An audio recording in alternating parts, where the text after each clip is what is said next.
Here we are, WFAN Daily, a special edition of WFAN Daily as we welcome in Tony Khan. Now, I am fascinated by you, Tony. Many people know you, of course, owning AEW and running the show there, also associated with the Jaguars. Your father, front and center, running the Jaguars. What is your role exactly? I'm going to learn a lot in this interview about what you do for AEW, what you do with the Jaguars, and a lot of other stuff. So just enlighten me and us first on exactly what you do for the Jacksonville Jaguars. I'm the Chief Football Strategy Officer. Originally, I was the head of analytics, and I've been doing that. I've been in that role in the chief of analytics for the Jaguars now for 13 seasons. My dad bought the Jaguars in 2012, and they didn't have an analytics department. And statistics is something I've always been interested in. I'm a huge football fan growing up, and I came in with my dad really at a time when he was taking a team that he was looking to grow and develop, and it's an area that was growing and developing analytics. Around that time, I also bought a company that is the biggest sports analytics and engineering firm in the world now, True Media, which works with almost every media partner and ESPN and so many of the big networks, but also we have 25 out of the 30 Major League Baseball clubs and work with teams in all different sports, and it's a company that really we grew as a startup. And I started doing that kind of work with the Jaguars 13 seasons ago, and it's really exciting. NFL Films just released a documentary where they followed me through the worlds of professional wrestling and football, and it just came out this past week, and it's on the NFL Films social media now, and it was on TV. And it's really interesting because they followed me at an interesting time through the NFL draft, where there's a lot of analytics involved. And going through that process with Doug Peterson and Trent Baalke, our coach and GM, we have a great group and a really tight locker room and a tight office in Jacksonville. And it follows us, NFL Films, through an exciting day, day 3 of the NFL draft. And then at the end, I really love coming in for undrafted free agency. That's where, like, so much of what I think that we add in terms of trying to find the best players who didn't get picked in the draft, and then coming in and saying, like, okay, these are good guys to take bets on. And I've had a really good run. I've had over 10 years now, 10 years in running, where a player that I've signed as an undrafted free agent on the phone has made the roster. All right. Well, congratulations for you there. I mean, that's interesting. Good players. So I was going to ask, like, I don't know if you can tell by the looks of me, but I'm not an analytical guy at all. I understand the importance of it in sports today. Sometimes I think it's overdone. Have you seen it outside of the undrafted guys, which you said you could see the rewards right there for you personally getting those guys? Have you either seen it work or seen it not work to a point where, like, maybe we have to adjust these numbers or analytics, what you're going based off of versus the results that you get specifically with the Jaguars? Well, specifically with the Jaguars and in all sports, to the last point you made, 100%, you always need to be looking at and adjusting the numbers. Things change. Look at the trends in the NFL. It's an ever-evolving league. I've been in the league 13 seasons, but I've been following it for 35 years since I was a kid. Who'd you grow up rooting for? I grew up rooting for the Green Bay Packers and Brett Favre. Doug Peterson. I was going to say Doug Peterson. Doug was Brett Favre's backup when I was a kid. And is that why you guys hired him? No, Doug was a great football coach, as you know. Won a Super Bowl. And they were a big analytics team, and Doug made a lot of aggressive decisions at the time that he really believes in. Doug's a numbers guy. He's a smart guy and a great football player. And working in the sports I work in professionally, in the NFL and in the Premier League. I don't know if you follow the Premier League much. A little bit. Yeah, so I work as a sporting director at Fulham. And so, hold on a second. How do you do all this? How do you find time to work there, run the Jaguars, run AEW? What's going on here? I love the work. Like we were just talking before you started recording that, we were both last night at the game watching the Jets and the Patriots. Those are two teams in the AFC, two teams the Jaguars play. I love going to the games and watching the games and observing. I'm a fan, a historian. Like I said, I grew up watching it. But look at the game this year. The scoring is down, and it's been shorter passes, and it's fascinating trends. Before I launched AEW, a lot of my social media, if you really scroll back, is looking at the trends in football and what how the game is developed into statistically.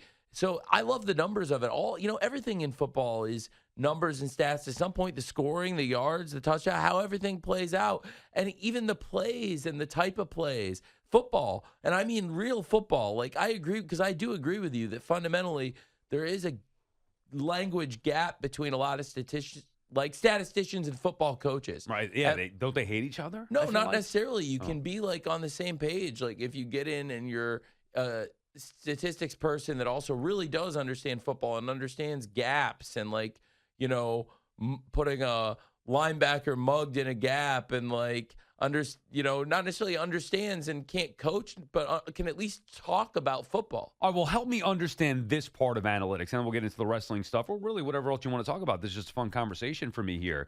How would your analytics be better than somebody else's analytics? Like, numbers are numbers, right? So is it just... And I feel like it's a copycat league or copycat world where in baseball, okay, well, these are the analytics and we look at the on-base percentage or, guys that are hard hit rate. Like, yeah, obviously. But if you're figuring that out, then so is the next guy. So then how do you, as an analytical person, for the Jaguars specifically, differentiate yourself or separate yourself from the rest of the pack? Like everything else, it's like comes down to the skill and acumen of the people implementing the tools, right? Just like so different tools? Yeah, just like you're doing your job, and everybody's had gone to school and gone to watch the games and observes the same stuff, and you're doing the work and you're doing it better than other people, and that's why you've risen to the position in your profession that you're in. Right, like my personality, I think, is the difference maker for me. This is America. It's a free market. AEW, I started the company. It was a free market. There was nobody else doing wrestling, and I said, like, there's a gap for, like, everybody competing with WWE for another wrestling company, and I said AEW is a great idea because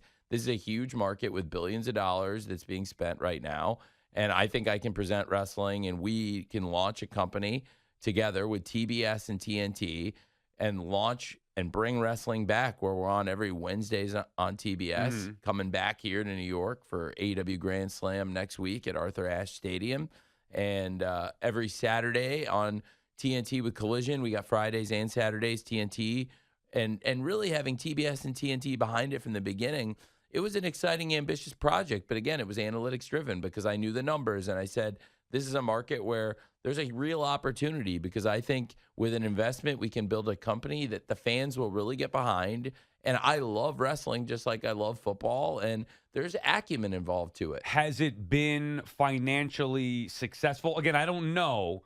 Oh, I see that look. It has been. So it's working then. And I love what you said. Like, I wish I had that money because I always felt like this. Like, if I could just get a radio station to compete, and I'll be the radio host, but I want to build my own radio station and compete. There's a market for it.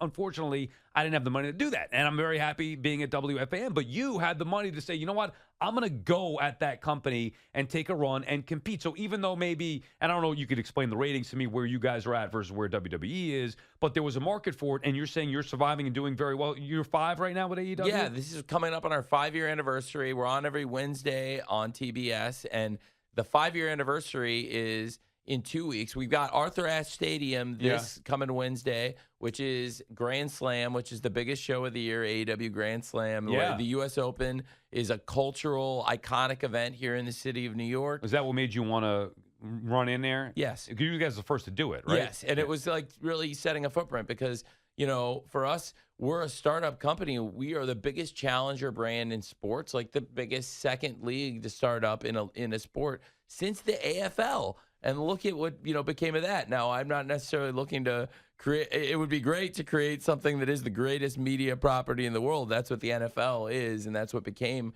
of the merger and the great history that became, the National Football League. But in wrestling, the fact is AEW is the biggest challenger league since the AFL. Right. And we have good market share. Like you could feel it. Even, like, I could feel it from the outside. Like, wow, he's taking a legit run.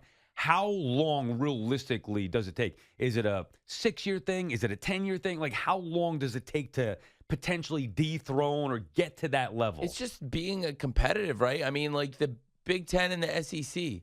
Like, right. You're going to compete and they're going to slug it out, and that's where you want to be. I mean, I think there's room for both to exist. I think there's room for both to compete, and then there's the ACC and the Pac-12 and all kinds of great leagues too, just to compare. So are you trying to beat them? Like, are you obsessed with beating them? Yeah, I want to be ahead, but it's a constant fight. It's 52 weeks a year. You'd appreciate that. Yeah. Like in this industry, it's a 52-week-year business. Wrestling is the only sport with no off-season, and I'm in the other sports, working in the Premier League and the NFL, and growing up as a huge fan of college football and basketball and the NBA, and I love sports. Do you think that because of is it an obsession, would you say, we're trying to beat them, or not an obsession? Fighting is an obsession. Okay. I think it is really a driving obsession, competition, and especially in wrestling, in sports. Okay, do you think that could be harmful? Because a part of me says, yes, I love the competition, and you do want to be obsessive with it sometimes, but maybe you just get caught up in them and trying to beat them. It could hurt what you're trying to do. Do you feel like that at all, or No, not? I think I like it. It's a good question, but I think that it's like similar to sports. You have to like focus it into trying to do your best, and that's how you win in sports too, is going out and doing your best at whatever you're trying to do. What is something that like you said, you saw the road for it, you created it. What is something that maybe you didn't envision that has been more difficult in your 5 years? That's a great question.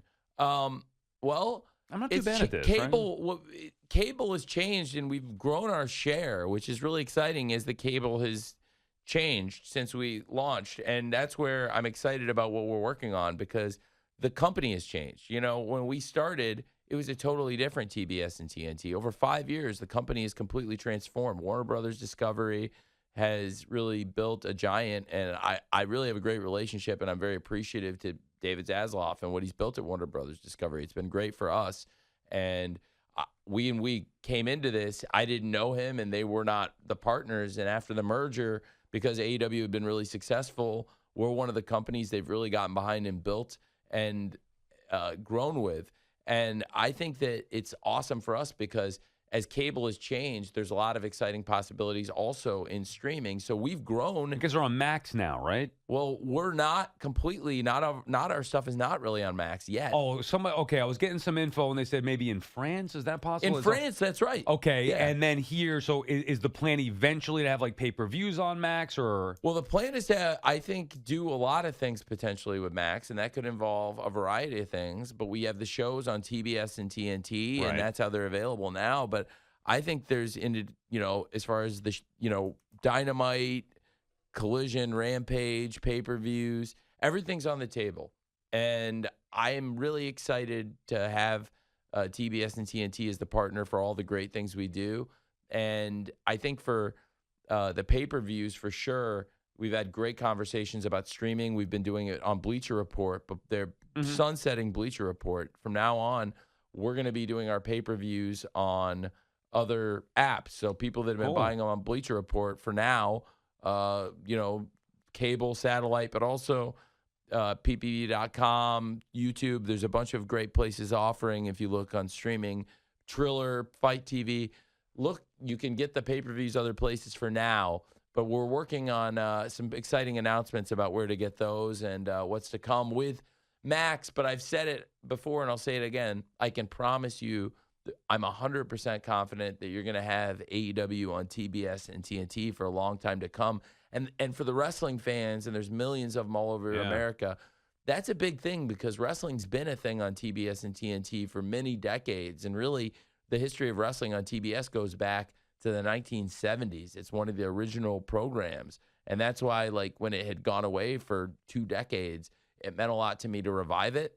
And then, it's been one of the things that's really stuck over the last 5+ years. Who were you a fan of when you were a kid growing up? I would say I was a biggest fan of Ricky the Dragon Steamboat, Sting, Bret the Hitman Hart, Steve Austin, and Ric Flair. Do you go back to like a specific WrestleMania, or even if it's not WrestleMania, WCW, whatever? Well, for me, like WrestleMania 3 probably. Yeah. Which is a good one. That's the biggest one. I think Ricky Steamboat and Randy Savage would Okay. be one of the biggest ones for sure from that, what you just said. And then also Ricky Steamboat versus Ric Flair from the NWA. And lots of great matches in WCW, including I really loved Ricky Steamboat and Rick Rude. Oh, okay. I think Sting and Rick Rude, a lot of that great stuff. And Steve Austin was great in WCW before and Cactus Jack, a lot of those great names. And I do think, a lot of my childhood wrestling memories were from that, but also my dad took me when I was a kid to see ECW in Philadelphia, which was really cool. You ever try to run at that building? I'm not sure. I was getting texts about Hammerstein Ballroom as well. Are you going to do something there? Why do people want to see that? Wrestling fans love that, right? It's just one of those buildings, and if it has the energy, and I think there's something to it for sure. It's a great thought, and we've talked about it. I think it's a very interesting idea if the economics made sense. I think it it would be a great medium for the TV, and it just awesome wrestling environment for sure. How much does social media impact what you want to do? Do you read social media comments? Do you get caught up in some of the online trolls or whatever it may be just to get a feel on where your company is at based on the fan base on social media? I think that it's great to stay in touch in terms of listening to the fans in every walk of life. And I also think it's fun, and there's a lot of fun, interesting stuff.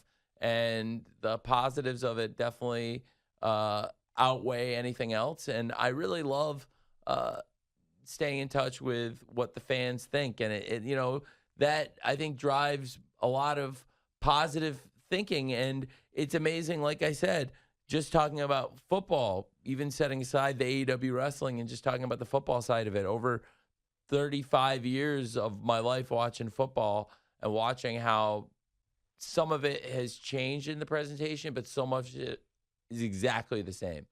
And it's a great balance. And the game has evolved, but a lot of it is the same. And just like that, that's the balance we all need to strike in life. And if we can all be as successful as the NFL, everybody would be very well off. What's up with the backstage drama? Like, I know it's probably good for business, right? Because you get people talking about it. Is this real? Is this fake? Is this a work or a shoot?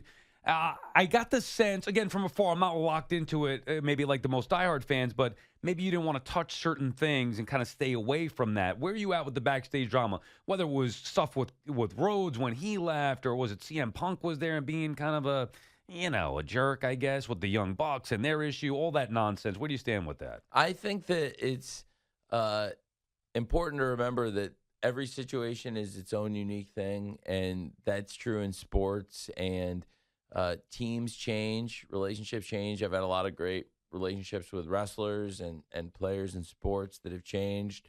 Whether people still play for your team or not doesn't mean that you don't still like them. And that's the most important nuance thing, I think, to remember, whether it's wrestling or football or entertainment or any walk of life, because we're all professionals and, we all step aside and punch out. And I don't get much time to punch out because I'm always doing AEW wrestling or NFL or Premier League or something. And when I am not doing that, I like to watch college sports or other sports, and it's fun, even play golf once in a while, and that's a sport, and that's great. But to be honest, it's hard to say. I feel like that, to me, what I hear there is you have a good relationship still with Cody Rhodes, even though he left, like change teams or whatever. But maybe Urban Meyer, you can't be. I like Urban Meyer. I mean, you can't like him, can you? After one, I can't talk about. No, I had to bring it up. You don't have to say anything. I could talk about that. All right, maybe you could talk about this. Again, from the far, like for me, what would get me like, wow, for AEW. And you guys have done a great job bringing in talent left and right. The shows you put on, second to none. But there was some reports about Shane McMahon, and there was a picture taken.